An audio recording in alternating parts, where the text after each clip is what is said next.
How to Think Like a Millionaire, Chapter 4, Making Decisions. One of our great gifts is our intuition. It's a sixth sense we all have. We just need to learn to access it, to tap into it, and to trust it. Donna Karen, designer and founder of the international fashion empire DKNY. Having a dream and having confidence in yourself is one thing, but how do you know whether your dream is a good idea and you're not making a disastrous mistake? We are constantly called upon to make decisions, whether to look for a new job, choose a career, back a project, or make an investment. A wrong move in business or your career, while certainly not fatal, can mean a substantial setback. We have to learn how to make right decisions more often than wrong ones. It's encouraging to note that most successful people believe not that this ability is inborn, but it can be acquired and enhanced. This ability is accessible to anyone who takes the time and energy to cultivate it. Of course, some plans are simply not valuable. Mark McCormick, author of What They Don't Teach You at Harvard Business School, supplies an amusing example of this principle. A dog food company was holding its annual sales convention. During the course of the convention, the president of the company listened patiently as his advertising director introduced a point of sale scheme that would revolutionize the industry. And his sales director extolled the virtues of the best damn sales force in business. Finally, it was time for the president to go to the podium and make his closing remarks. Over the past few days, he began, we've heard from all our division heads their wonderful plans for the upcoming year. Now, as we draw to a close, I have only one question. If we have the best damn advertising, the best damn marketing, and the best sales force, how come we sell less damn dog food than anyone in the business? Absolute silence filled the convention hall. Finally, after what seemed like forever, a small voice answered from the back of the room, because the dogs hate it. The best marketing in the world won't help an inferior product or service that doesn't fill a need. How do we know if our plan is viable or not? We've got to learn to access, tap into, and trust our intuition. While the Wright brothers were inventing their plane, scientific studies were undertaken to demonstrate that a body heavier than air could not possibly fly. And Ray Kroc's friends thought entering the business of selling cheap hamburgers was sheer lunacy. We need to enhance our capacity to see possibilities where the others only see difficulties or see impossibilities. Sam Walton, founder and chairman of Walmart, explains in his book, Sam Walton, Made in America, how recognizing opportunity out of necessity helped make him and his company a phenomenal success that it is today. Many of our best companies were created out of necessity, the things that we were forced to do because we started underfinanced and undercapitalized, and remote small communities contributed mightily to the way we've grown as a company. Because Walton had the capacity to see possibilities where others saw only differences and impossibilities, his company grew and continues to grow and flourish. This is another key to success, and it's worth giving some thought. Look for possibilities where others only see difficulties. One day, 50 years ago, a man was taking a photograph of his daughter, and she asked him why they had to wait to see the pictures. This naive question intrigued her father, inventor Edwin H. Land. All of Land's scientists' friends told him the dream was impossible and his plan was a waste of time and money. In November 1948, the first 60-second Polaroid camera went on sale in Boston, and it caused a stampede of customers. How often have you seen people raise their eyebrows at one of your seemingly impossible schemes? How often have you judged something unlikely or impossible to achieve before realizing that just the opposite was true? Because of rational reasons, or more often a lack of confidence, we give up on our dreams and console ourselves with the thought that it wouldn't have worked out anyway. This problem is directly linked with our self-image. The better our self-image, the more likely we'll be able to see that a range of possibilities exist, and the more likely we'll take the necessary risks to act on the opportunities we see. Many unrealized plans and ideas are initially neither feasible or unfeasible. What determines success or failure when putting them into action is the quantity and quality of the energy invested. They come to life and become valuable through sheer force of the vitality and energy put into them. People with positive, healthy self-images are powerhouses of energy and can easily tap into unlimited reserves of their subconscious minds. They can create dog food that dogs love. One flaw that many people who hesitate in carrying out a plan is that they try to identify all potential obstacles they might face, and they ignore all the tools they have at their disposal to combat those problems. A paralyzing, anxiety-producing attitude if there ever was one. A far more skillful and effective approach is to focus on all the reasons we're likely to succeed instead of conjuring up all the possible stumbling blocks. We must, of course, weigh pros and cons. What happens in many cases, however, is despite 10 favorable reasons, one negative reaction discourages most people from trying at all. This comes from our negative programming, which, through the principle of attraction, provides fertile ground for a single obstacle to thrive. Focusing in on the negative can distort our judgment and paralyze our actions. Naturally, it's extremely important to learn as much as possible beforehand about a proposed plan, job offer, or a business deal. But there are always imponderables. Even the most detailed and sophisticated analysis will never completely dispel the unknown. Studies undertaken by corporations and individuals alike are simply confirming their original ideas. Facts can't take the place of intuition. We must discover how to interpret facts and draw our own conclusions from the data, our own intuition to guide us. Trust your intuition. The ability to trust and rely on your sixth sense. Your intuition is the cornerstone of success. This sense can be developed so that it becomes second nature and enables you to make faster and more reliable decisions. If a plan is intuitively right for you, it excites you. It feels good. If your plan doesn't fire you up, it's best to discard it for another, one that you believe in and one that excites you. It's time to re-educate your intellect to recognize your intuition as a valid source of information and guidance. You can train your intellect to listen and express your intuitive voice. The intellect is by nature very disciplined. The discipline can help you to ask for and receive the direction of your intuitive self. Now, how do you know when to make a decision? How do you know whether you have explained the situation enough and all the necessary facts are at your disposal? The answer is to rely on your subconscious programming and repeating, the right answer will come to me easily and effortless, or my inner guidance is giving me the right answer, or my inner powers allow me to make the right decision. Find the words that feels best to you. With kind words of affirmations, you are literally calling forth the wisdom of your intuitive mind. Dr. Gawain in Living in the Light outlines a simple method of learning to trust your intuition. What does it mean to trust your intuition? It means tuning into your gut feelings about things, the deepest inner sense of your personal truth in any given situation, and acting on them moment by moment. Sometimes these gut feelings may tell you to do something unexpected or inconsistent with your previous plans. They may require that you trust a hunch that seems illogical. You may feel more emotionally vulnerable than you are used to. You may express those thoughts, feelings, or opinions foreign to your usual beliefs.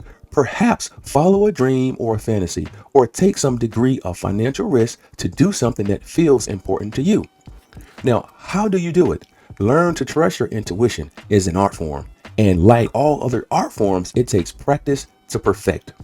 Your intuition is always 100%, but it takes time to learn to hear it correctly. It is often hard to distinguish the voice of our intuition from the many other voices that speak to us from within. The voice of conscience, the voice of our programming and beliefs, other people's opinions, fears, doubts, rational head trips, and good ideas. Unfortunately, there is no surefire way to differentiate the true voice of feelings of your intuition from all other voices. The first step is to pay attention to what you feel inside, to the inner dialogue that goes on within you. For example, you might feel, I'd like to give Jim a call. Why call him at this time of day? He probably won't be home, and you automatically ignore your original impulse to call. What if you had called him? What if you had found him at home and discovered he had something important to say to you? As you become aware of the subtle inner dialogue between your intuition and your other inner voices, it's very important not to put yourself down or diminish your experience. Try to remain an objective observer. Notice what happens when you follow your intuitive feelings. The result is usually increased energy and power, and a sense of things flowing. Now, notice what happens when you doubt, suppress, or go against your feelings. Invariably, you will observe decreased energy, powerless or helpless feelings, and an emotional or physical pain. Here's another effective method to use when faced with a decision to make. Toss a coin. You might think we're joking, but we're not. Flipping a coin is a time-honored little trick that can help us contact our subconscious mind. Decide what each side represents, then flip a coin. Watch your reactions. If it lands on heads, telling you to go ahead with your plan, and you're disappointed, it's probably because you didn't really believe it in the first place or wish to pursue it. If tails appears and you are disappointed, then maybe you should forge ahead. But if you're unhappy with the outcome, you have your answer. The idea is not to consider the results as definite, but to use them as a means of helping with the decision, helping you see intuitively which side you really favor. As you learn to live from your intuition, you give up making decisions with your head. You act moment by moment on what you feel and allow things to unfold as you go. In this way, you are led in the right decision and you are led in the right direction. Decisions are made easily and naturally. If you're having difficulty making a decision, take a break. The break could last a minute, an hour, or a day or more. Allow time to review the facts, then set a deadline. At 3 p.m., I will tell the board my decision. The time frame will activate your intuitive decision-making process. Another time-honored solution is to sleep on the problem. Sleep is the mother of counsel. This old adage is true because we easily contact our subconscious at night. So many problems that seems so irretractable in the evening simply dissolve overnight. The morning light brings clarity and the solution seems obvious. Another invaluable technique when faced with a problem or idea or opportunity is to list all the pros and cons. This might seem obvious, but it's effective. If the scale tips in your favor of one side right away, your decision is easy. If the pros and cons balance out, let your subconscious deal with it. It will find the right answer. One point, if the pros and cons balance out evenly, this can indicate that your plan will run up against problems. Doubt can eventually undermine your enthusiasm and your belief in yourself. If you half believe in the project, the results will match the expectations. The ideal time is now. Most people make the mistake of waiting for the ideal time. This is just another excuse. The ideal time is now. Most people make the mistake of waiting for the ideal time. This is just another excuse. The ideal time to start succeeding is today, this very moment. Write down a plan of what you want to achieve. Make that phone call you've been thinking of, or write that letter you've been intending to write. Do it now. The fundamental weaknesses that ruins so many people's lives is procrastination. Time is a vital component of any dream. An idea that might be brilliant success today might completely fail in a year. A phone call might work wonders at one moment and come to absolutely nothing at all at another. The best decision almost always is to do it now. All successful people have developed the ability to make decisions and act quickly on those decisions. Haste hinders good counsel. So the proverb goes, yet procrastination and slowness surely do more wrong than hasty decisions. Stick to your decision. Another characteristic of successful people is that they stick to their decisions, regardless of circumstances, past failures, temporary setbacks, or other opinions. Sticking to your final decisions confirms your inner certainty that you have aimed correctly. Those who constantly change their minds will never be successful. Vacillation is a sign of mental state dominated by doubt. Since you have seen the circumstances reflect your inner thoughts, there can be no question that doubt leads straight to failure. Consequently, success depends on two factors: making clear decisions and sticking to them while jumping straight into action. You need to stick to your decisions, yet you also need to know when to let them go. This is not a contradiction. In most cases, when you rely on your intuition, you receive the guidance you need. Even the most astute entrepreneurs have made decisions that took them places they didn't anticipate. It's vital, therefore, not to be overly rigid. One key to success is finding the delicate balance between persistence and flexibility. Don't give up too quickly. Most people fail because they give up too much too quickly. They throw in the towel after one or two failures. Pride or lack of self-confidence make people give up too quickly. Colonel Sanders tried dozens of different times to sell his chicken before he finally succeeded. An engineer at Head, a sporting goods company, performed 43 tests before he successfully developed a metal ski. If he had given up after a dozen attempts or even 42 attempts, someone else would have invented it. All these great success stories are punctuated with failures. Positive people don't let themselves be beaten down by their first blunders. And we all make blunders at first until we figure out what works. Many successful people look at it in a way that recognizes a somewhat mysterious phenomenon. When people show They can overcome obstacles and failures with unswerving persistence and faith. Life seems to lay down its weapon of opposition, and fame and fortune appear, as if charmed by vision and strength. Success often follows a resounding failure. It's as if life wants to reward the brave soul able to surmount such a devastating setback. The most successful people, always without exception, all failed, often more than once, before they were successful. But they didn't give up. They tried again and again. Learn from your past mistakes.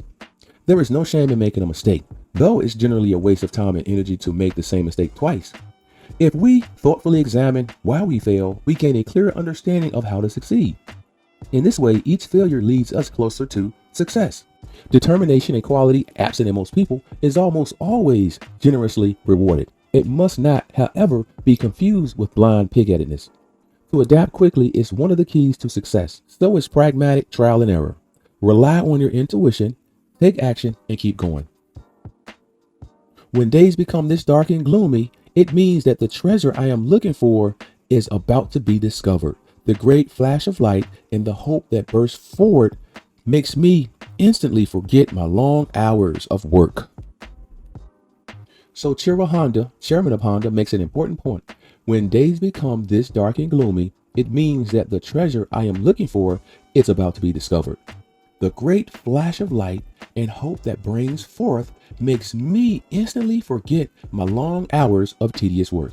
Once we achieve success, we see that all our past mistakes were an essential part of our outgoing education. We never regret the past. Every failure we created has served us well, for our success is built on the understanding we gain from all our past mistakes and missteps. Summary and recommended action. Number 1, what do you want? State it simply and present a clear request to your subconscious mind. Write it out. Repeat it to yourself, preferably at night before going to bed. Your subconscious will demonstrate its limitless power and guide you to the people, places, and circumstances that will lead to the fulfillment of your dreams. Number 2, look for possibilities where others see only difficulties and impossibilities. Look for opportunity within every adversity. If you believe that every time a difficult situation occurs, you're being shown something and you're learning something, you will make rapid progress on your journey to success. Number 3, remember to trust your intuition. An important step in learning to hear and follow your intuition is simply to practice checking in regularly, at least twice a day. Take a moment or two to relax and tune in to your gut feelings. Ask for help and guidance when you need it, and listen for answers, which may come in many forms: words, images, or feelings from within you or from the world. This is the end of chapter 4.